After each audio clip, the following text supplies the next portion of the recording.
రాష్ట్రంలో ఉష్ణోగ్రతలు గణనీయంగా తగ్గాయి. ద్రోణి ఆవర్తనం ప్రభావంతో వర్షాలు కురుస్తూ ఉండటంతో ఎండ తీవ్రత తగ్గింది. గరిష్ట ఉష్ణోగ్రతలు ఏకంగా 5 డిగ్రీలు తగ్గాయి.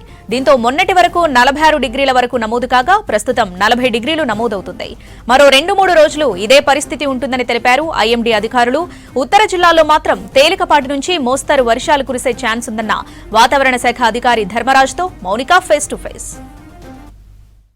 వరకు బగ్గుమన్న సూర్యుడు కాస్త ఈరోజు చల్లబడ్డాడు. ఇందుకు కారణాలు ఏంటి? ముఖ్యంగా గరిష్ట ఉష్ణోగ్రతలు ఎలా నమోదవుతున్నాయి, తెలంగాణలో ఏ జిల్లాలకు ఎలాంటి అలర్ట్స్ ప్రజెంట్ కనిపిస్తున్నాయి, రానున్న రోజుల పరిస్థితి ఏంటో తెలుసుకుందాం. ప్రజెంట్ మనతో పాటు వెదర్ ఆఫీసర్ ఉన్నవారితో మాట్లాడదాం. సార్, ముఖ్యంగా మొన్నటి వరకు కూడా రికార్డ్ స్థాయిలో టెంపరేచర్స్ నమోదయ్యాయి. కానీ ప్రజెంట్ సడన్గా చాలా ఏరియాల్లో చల్లటి వాతావరణం కనిపిస్తుంది. దీనికి కారణాలు ఏంటి? ముఖ్యంగా తెలంగాణలో ఏ జిల్లాలకు ఎలాంటి అలర్ట్స్ని పంపిస్తున్నారు? గత 2 రోజులుగా కూడా చూసుకున్నట్లయితే ఒక విధంగా ఈ యొక్క ఉష్ణ తీవ్రత అనేది చల్లబడిన విధానం మనం చూడొచ్చు. ముఖ్యంగా చాలా జిల్లాల్లో మనకి ఈ రోజు కూడా చూసుకున్నట్లయితే ఎండ తీవ్రత అనేది చాలా జిల్లాల్లో కూడా తగ్గిందనే చెప్పాలి. సో ముఖ్యంగా చూసుకుంటే దిగువ స్థాయిలో వీచేటువంటి గాలులు, అలాగే రాష్ట్ర సరిహద్దుల్లో కొనసాగుతున్నటువంటి గాలులు ఉన్నటువంటి అనిశ్చితి కానీ ద్రోణి ప్రభావం అనేది ఈ యొక్క తగ్గుదలకు కారణమని కూడా చెప్పాలి.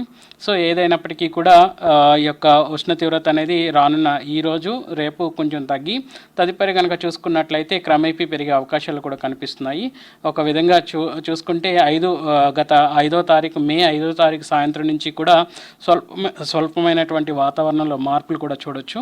సో ఏదైనప్పటికీ కూడా ఇటు గరిష్టంగా ఈ రోజు కనుక చూసుకున్నట్లయితే ఉష్ణ తీవ్రత అధికంగా మనకి చూసుకుంటే ఖమ్మంలో 40 డిగ్రీల వరకు కూడా ఉష్ణ తీవ్రత నమోదు కాగా, ఇంకా ఇటు ఆదిలాబాద్లో 39.8 డిగ్రీల వరకు ఉష్ణ తీవ్రత నమోదైంది. ఇంకా సిటీలో కనుక చూసుకున్నట్లయితే గత 2 రోజులుగా కూడా 42 డిగ్రీల వరకు వచ్చినటువంటి ఉష్ణ తీవ్రత ఈ రోజు కనుక చూసుకున్నట్లయితే 37 డిగ్రీల వరకు కూడా పరిమితమైందని చెప్పాలి. సో ఎక్కడ చూసినప్పటికీ కూడా రాష్ట్రంలో అన్ని జిల్లాల్లోనూ స్వల్ప తగ్గుదల అనేది ఉష్ణ తీవ్రతలో కనిపిస్తుంది. సో ఇలాంటి వాతావరణం అనేది రానున్న 2 రోజులు కొనసాగి తదుపరి ఎండ తీవ్రత క్రమేపీ పెరిగే అవకాశాలు కూడా కనిపిస్తున్నాయి. సో నిన్న మొన్న కూడా మబ్బులు కమ్ముకుని కొన్ని ప్రాంతాల్లో ఎండ ఎక్కువగా ఉన్నా కూడా కొన్ని ప్రాంతాల్లో వర్షాలు పడ్డాయి. చిరుజల్లు మొన్న లాస్ట్ 2 డేస్ బ్యాక్ అయితే విపరీతమైన వర్షం పడింది. సో ఇట్లాంటి పరిస్థితుల్లో వర్షం ఈరోజు ఎక్స్పెక్ట్ చేయవచ్చా? ఎలా ఉంది? రెయిన్కి సంబంధించిన అలర్ట్స్ ఎలా జారీ చేస్తారు? ముఖ్యంగా చూసుకుంటే ఇటు వర్ష తీవ్రత కనుక చూసుకున్నట్లయితే నిన్న కనుక చూసుకున్నట్లయితే ఎక్కువ ప్రాంతాల్లో ఉన్నటువంటి నిజామాబాద్లోను, అలాగే చూసుకున్నట్లయితే భద్రాద్రి కొత్తగూడెంలో ఎక్కువగా మనకి వర్షభావం అనేది నమోదైంది. ముఖ్యంగా చూసుకున్నట్లయితే నిజామాబాద్లో 5 సెంటీమీటర్ల వరకు కూడా ఈ యొక్క వర్ష తీవ్రత అనేది నమోదు కాగా, ఇంకా భద్రాద్రి కొత్తగూడెం వచ్చేసరికి సుమారు 4 సెంటీమీటర్ల వరకు కూడా ఈ యొక్క వర్ష భావం అనేది నమోదైంది. ఇంకా చూసుకున్నట్లయితే వరంగల్లో 3 సెంటీమీటర్లు, ఇంకా చూసుకున్నట్లయితే మహబూబాబాద్లో 3 సెంటీమీటర్ల వరకు కూడా వర్షపాతం అనేది నమోదైంది. ఇంకా చాలా చోట్ల కనుక చూసుకున్నట్లయితే జగిత్యాల కానీ, వికారాబాద్ కానీ, ఇంకా నిర్మల్ కానీ, ఇంకా చూసుకుంటే మనకి భద్రాద్రి కొత్తగూడెం ఈ యొక్క జిల్లాల్లోనే మనకి సుమారు అధికంగా నమోదయ్యి కొన్ని చోట్ల 2 సెంటీమీటర్ల నుంచి 1 సెంటీమీటర్ వరకు కూడా ఈ యొక్క వర్షభావం అనేది నమోదైందని కూడా చెప్పొచ్చు. సో ఇట్లాంటి వర్ష తీవ్రత అనేది ఈరోజు కూడా కొనసాగి మనకి ఎక్కువగా ఉత్తర తెలంగాణ జిల్లాల్లో ఆదిలాబాద్, కొమరంభీం, ఆసిఫాబాద్, మంచిర్యాల్, పెద్దపల్లి, జయశంకర్ భూపాలపల్లితో పాటు ములుగు, భద్రాద్రి కొత్తగూడెం, ఖమ్మం, మహబూబాబాద్, వరంగల్, హనుమకొండ జిల్లాల్లో ఈ యొక్క తేలికపాటి వర్షం అనేది ఈరోజు కూడా నమోదై ఇక్కడ చూసుకున్నట్లయితే గాలి తీవ్రత కూడా ఈదుడు గాలి ప్రభావం కూడా గంటకు 40 నుంచి 50 కిలోమీటర్ల మేర ఉండే అవకాశం కూడా కనిపిస్తుంది.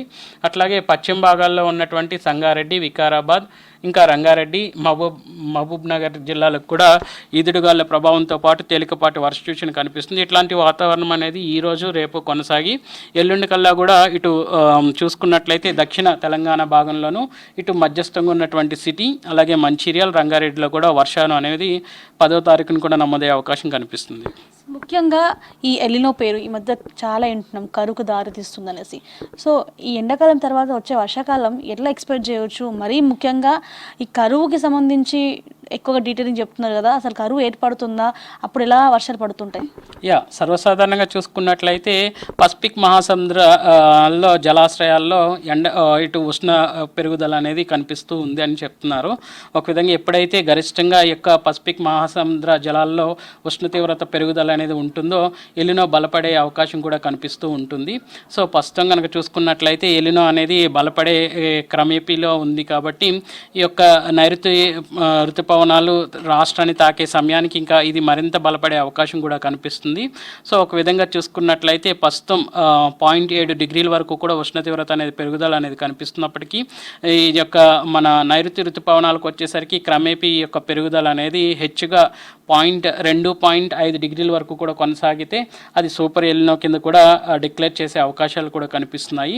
సో ఏదైనప్పటికీ కూడా ఎలినో ప్రభావం అనేది క్రమేపీ పెరుగుదల అనేది కనిపిస్తున్నప్పటికీ ఈ నైరుతి ఋతుపవనాల సమయంలో వచ్చేసరికి దీని యొక్క ఇంపాక్ట్ అనేది ఇటు భారతదేశం మీద పడి సో ఏవైతే వర్షాలు సగటుకు వచ్చేటువంటి వర్షాలు ఏవైతే ఉన్నాయో ఆ సగటు కాస్త తగ్గే అవకాశం అయితే కనిపిస్తుంది. ముఖ్యంగా ఉత్తర భారతదేశంలో ఈ యొక్క వర్షభావం అనేది తగ్గే అవకాశం కూడా కనిపిస్తుంది. ఒక విధంగా చూసుకున్నట్లయితే భారతదేశంలో సుమారు 89 సెంటీమీటర్ల వరకు కూడా సగటుగా వర్షభావం నమోదవుతుంటుండగా నైరుతి ఋతుపవనాల్లో ఈ యొక్క వర్షభావానికి వచ్చేసరికి ఉత్తర భారతదేశం భాగాల్లోనే ఎక్కువగా తగ్గుదల అనేది కనిపిస్తుంది. ఇంకా తెలంగాణ రాష్ట్రానికి వచ్చేసరికి ఉత్తర భాగాల్లో కొంచెం వర్షభావం అనేది తగ్గినప్పటికీ కూడా ఉత్తర మధ్యస్థ ఇంకా చూసుకున్నట్లయితే దక్షిణ భాగాల్లో మాత్రం సాధారణ సగటులోనే వర్షం అనేది నమోదయ్యే అవకాశం కనిపిస్తుంది.